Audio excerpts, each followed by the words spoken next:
This is Hilary from Acquafortis Astrology, and this is the traditional astrology forecast for the week that starts from the 4th to the 10th of November 2019.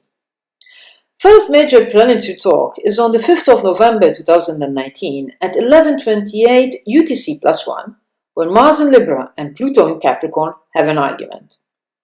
Do you remember when on the 27th of October 2019 Mars got very angry with Saturn in Capricorn? Pluto will now add the darkness, the untold and the unspoken, and the backstage motivations of that story. Remember, Mars' reason for existence is to cut so to become an individual. However, Mars in Libra is surely cutting, but not how he would like to, so he is extremely frustrated. Pluto's mode of action is bringing to the forefront what usually lies hidden.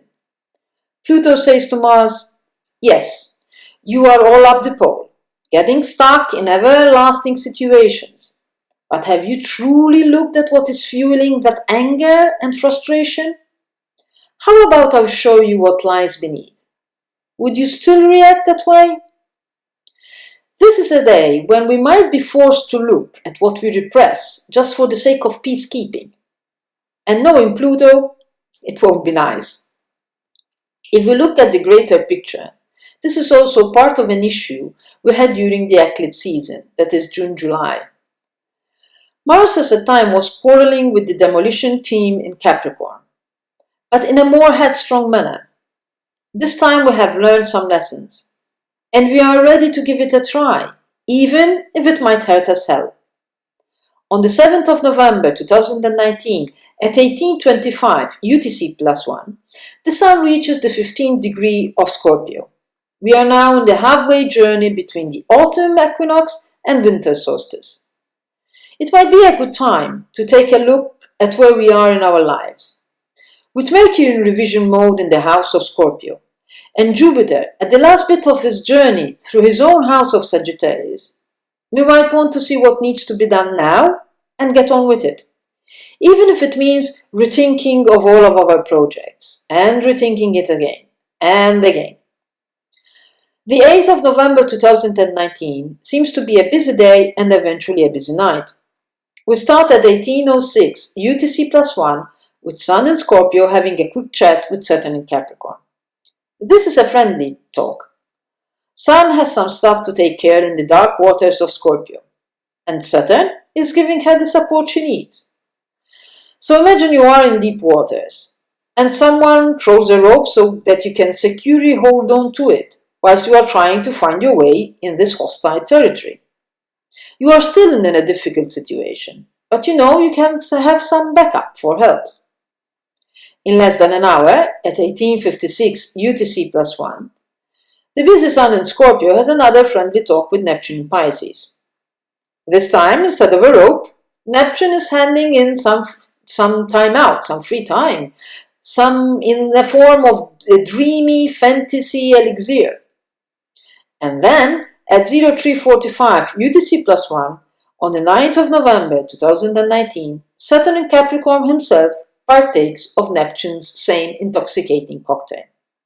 So I would suggest that on the 8th and the 9th of November, to allow yourself for some free time, or else time where you do not need to be very focused in doing what you're doing.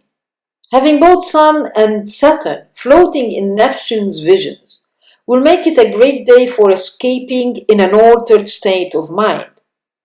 Recommended activities would be anything that lets loose your imagination. For us in Europe, these aspects will be taking place in the evening and night, so prepare for very strange dreams. On the 10th of November 2019, at 03:09 UTC+1, Mercury in Scorpio talks to Pluto in Capricorn. Just now we have our natural truth detector Mercury in Scorpio, going up and down in the Scorpio house, investigating on what feels right.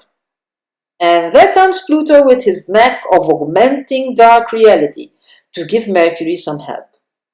Potentially, this meeting can help us unearth what lies underneath our thoughts and thinking. When Pluto comes to action, always think power dynamics.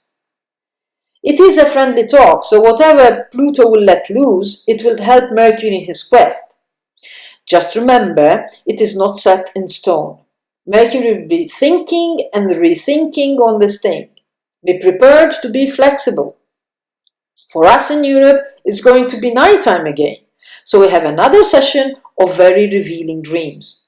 I can't guarantee they will be pleasant dreams, but for sure they will be a kind of tenebrous, augmented reality dreams. So summarizing, compared to the other weeks, this week seems less hectic. However, do not underestimate this week's energy, especially the first part where Mars and Pluto clash. That energy can literally be a turning point in something we have been banging our heads on. The second part of the week has a softer and more dissolving resistance kind of vibe. It will help us to come to terms or escape with whatever Mars and Pluto or argument brought up.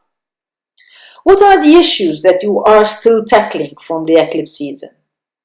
And which are your favorite ways of escaping from the world? Should you need any guidance of how to navigate these energies, I'm available for private consultations. Before you go, remember to let me know what you think, thumbs up, share and subscribe to my page. Bye for now and good luck!